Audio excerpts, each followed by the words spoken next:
ನಮಸ್ಕಾರ. ಇವತ್ತು ಮನಸ್ಸಿನ ಒಂದು ಚಂಚಲತೆಯನ್ನು ನಿವಾರಣೆ ಮಾಡಿ ಶುದ್ಧ ಒಂದು ಪರಮಾತ್ಮನ ಸ್ಥಿತಿಯನ್ನು ತಲುಪುವುದು ರೀತಿ ನೋಡೋಣ.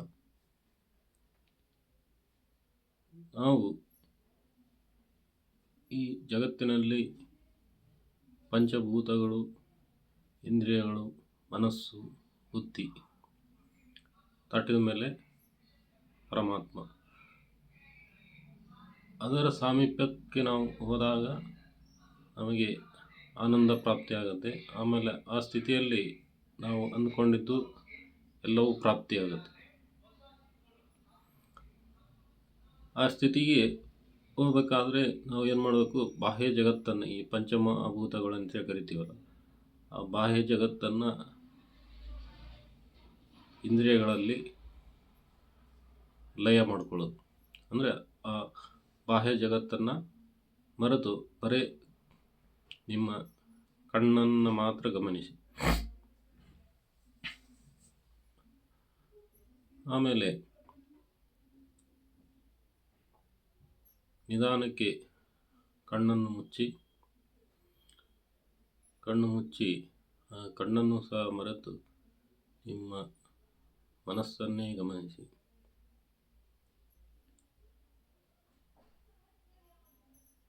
ಅದೇ ಸ್ಥಿತಿಯಲ್ಲಿ ಸ್ವಲ್ಪ ಹೊತ್ತು ಇದ್ದು ಆಮೇಲೆ ಆ ಮನಸ್ಸನ್ನು ಸಹ ನಿಧಾನವಾಗಿ ಲಯಗೊಳಿಸಿ. ಮನಸ್ಸು ಸಹ ನಿಮ್ಮಲ್ಲಿ ಇಲ್ಲ, ಬರೀ ಒಂದು ಬುದ್ಧಿ, ಒಂದು ಏನೋ ಪ್ರಜ್ಞೆ, ಒಂದು ಆಲೋಚನೆ ಮಾತ್ರ ಇದೆ. ನಿಧಾನಕ್ಕೆ ಅದೇ ಸ್ಥಿತಿಯಲ್ಲಿರಿ. ಸ್ವಲ್ಪ ಹೊತ್ತು ಅದೇ ಸ್ಥಿತಿಯಲ್ಲಿ ಇದ್ದ ನಂತರ ಇವಾಗ ನಿಮಗೆ ಯಾವ ಆಲೋಚನೆ ಸಹ ಇಲ್ಲ, ಯಾವ ಬುದ್ಧಿ ಯೋಚನೆಗಳು ಓಡ್ತಿಲ್ಲ. ಇವಾಗ ಒಂದು ಸಮಾಧಾನ ಸ್ಥಿತಿ ಇದೆ. ಈ ಸಮಾಧಾನ ಸ್ಥಿತಿ ಪರಮಾತ್ಮ ಸ್ಥಿತಿ, ಒಂದು ನಿರ್ವಿಕಾರ ಸ್ಥಿತಿ, ಭಗವಂತನ ಸಾನ್ನಿಧ್ಯ. ನೀವು ಇವಾಗ ಏನೇ ನಿಮ್ಮ ಆರೋಗ್ಯವನ್ನು ಕೋರಿಕೊಂಡರೂ ಆರೋಗ್ಯ ಸದೃಢವಾದ ಶರೀರ ಪ್ರಾಪ್ತಿಯಾಗುತ್ತದೆ. ಸಂಪತ್ತನ್ನು, ಹಣ ಕೋರಿಕೊಂಡರೂ ಹಣ ಹರಿವು ಜಾಸ್ತಿ ಆಗುತ್ತದೆ. ಅದು ಯಾವುದೋ ರೂಪದಿಂದ ನಮ್ಮನ್ನು ಬಂದು ಸೇರುತ್ತದೆ.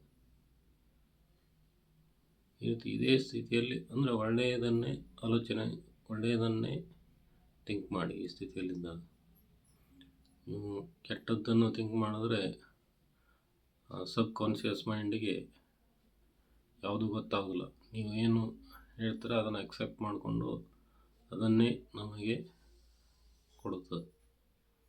ಅದಕ್ಕೆ ಕೆಟ್ಟದ್ದನ್ನು ಯಾವುದೇ ರೀತಿ ಬೇರೆಯವರಿಗೆ ಕೆಟ್ಟದ್ದನ್ನು ಬಯಸದೆ ಒಳ್ಳೆಯದನ್ನೇ ಯೋಚಿಸಿ, ಒಳ್ಳೆಯ ವಿಚಾರಗಳನ್ನೇ ಅದನ್ನು ಫೀಲ್ ಮಾಡ್ಕೋಬೇಕು. ಅಂದರೆ ನೀವು ಆಲ್ರೆಡಿ ಅದನ್ನು ಪಡೆದಿದ್ದೀರಾ ಅಂಥೇಳಿ. ನೀವು ಯಾವುದೋ ಒಂದು ಆರೋಗ್ಯ ಸಮಸ್ಯೆ ಇತ್ತು ಅಂದ್ಕೊಳ್ಳಿ, ಆ ಸಮಸ್ಯೆ ಇಲ್ಲ, ಆಲ್ರೆಡಿ ಆ ಸಮಸ್ಯೆಯಿಂದ ಮುಕ್ತರಾಗಿದ್ದೀವಿ ಅಂತೇಳಿ ಫೀಲ್ ಮಾಡ್ಕೊಳ್ಳಿ. ಅಥವಾ ನಿಮ್ಮಲ್ಲಿ ಹಣ ಬೇಕಾಗಿದೆ ಅಂದರೆ ಹಣ ಆಲ್ರೆಡಿ ಇದೆ, ನನ್ನ ಹತ್ರ ಸಾಕಷ್ಟು ಹಣ ಬಂದು ಸೇರಿದೆ, ಅದರ ಒಂದು ಅನುಭವವನ್ನು ಮಾಡ್ಕೊಳ್ಳಿ. ಅಂದರೆ ಈ ಹಣ ಎಣಿಸುವಾಗ ಯಾವ ರೀತಿ ನಿಮಗೆ ಫೀಲ್ ಆಗುತ್ತೆ, ಅದರ ಒಂದು ಸೌಂಡ್ ಇರ್ಬೋದು, ಅದು ಒಂದು ಸಾಮೀಪ್ಯ ಇರ್ಬೋದು, ಅದನ್ನು ಫೀಲ್ ಮಾಡ್ಕೊಳ್ಳಿ.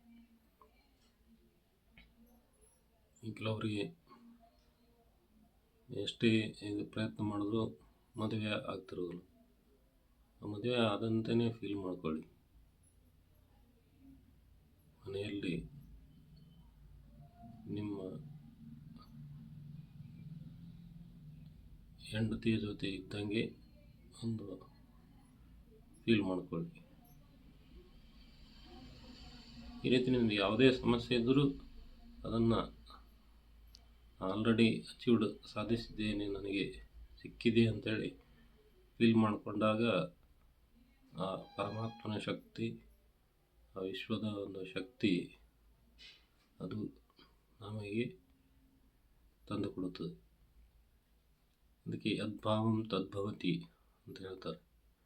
ಅಂದರೆ ಯಾವ ರೀತಿ ನಾವು ಭಾವನೆ ಮಾಡ್ಕೋತೀವಿ ಅದು ಸಾಧ್ಯ ಆಗುತ್ತದೆ. ಎಲ್ಲರಿಗೂ ಗೊತ್ತಿರುವ ವಿಚಾರ. ಯಾರಾದರೂ ನೋಡಿ, ಒಬ್ಬ ಡಾಕ್ಟರ್ ಆಗಬೇಕಾದ್ರೆ ಅವನು ಡಾಕ್ಟರ್ ಆಗಬೇಕು ಅಂಥೇಳಿ ಚಿಕ್ಕಂದಿನಿಂದ ಏನೋ ಕನಸ್ಕೊಂಡಿರ್ತಾನೆ. ಅವನು ಅದೇ ರೀತಿ ದೊಡ್ಡವನಾದಮೇಲೆ ಡಾಕ್ಟರ್ ಆಗ್ತಾನೆ. ಮೊನ್ನೆ ಒಬ್ಬರು ನನಗೆ ಭೇಟಿಯಾಗಿದ್ದರು. ಅವರು ಹಾಗೆ ಮಾತಾಡಿ ಇದ್ರ ಬಗ್ಗೆನೇ ಚರ್ಚೆ ಮಾಡಿದಾಗ ಅವರು ತಮ್ಮ ಅನುಭವನೇ ಹೇಳಿದ್ರು. ಅವ್ರು ಚಿಕ್ಕವರಿಂದ ಏನಂದ್ರು ಡಾಕ್ಟರ್ ಆಗ್ಬೇಕು ಅಂದ್ಕೊಂಡ್ರಂತೆ. ಡಾಕ್ಟರ್ ಆಗಲಿಲ್ಲ, ಅವ್ರಿಗೆ ಓದೋಕ್ಕಾಗಿಲ್ಲ. ಬಟ್ ಅವ್ರು ಏನಾಗಿದ್ದಾರೆ, ಈಗ ನರ್ಸ್ ಆಗಿದ್ದಾರೆ. ಹೌದು ಸರ್, ನಾನು ಚಿಕ್ಕವರಿಂದ ಈ ಥರ ಅಂದ್ಕೊಂಡಿದ್ದೆ. ಅಂದರೆ ಯದ್ಭಾವಂ ತದ್ಭವತಿ. ಅಂದರೆ ನಮ್ಮಲ್ಲಿ ಯಾವ ರೀತಿ ಭಾವನೆ ಇರುತ್ತೆ ಅದು ಸಂಭವಿಸ್ತದೆ.